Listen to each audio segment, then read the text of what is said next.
तो आज ह पहिला मिलनवा, मिलल सजनी के सजनवा।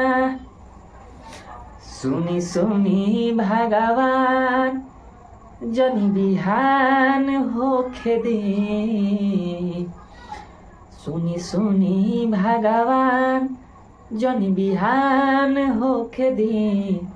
आज राजा जी के कोरवे में जवान होखे दी, आज राजा जी के कोरवे में जवान होखे दी।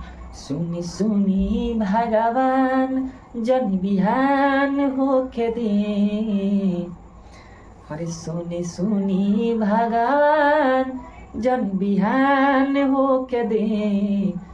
आज राजा जी के कोरवे में जवान होके दी, आज राजा जी के कोरवे में जवान होके दी।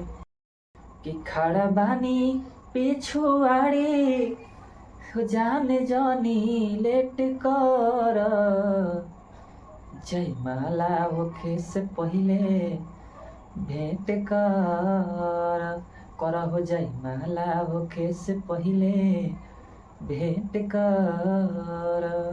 इतना बदल गईलू कि यकीन न होला हो, इतना बदल गईलू कि यकीन न होला हो। बिना तड़पे दिन गुजरे है, वो दिन न होला हो। इतना बदल गईलू कि यकीन न होला हो, इतना बदल गईलू कि यकीन न होला हो।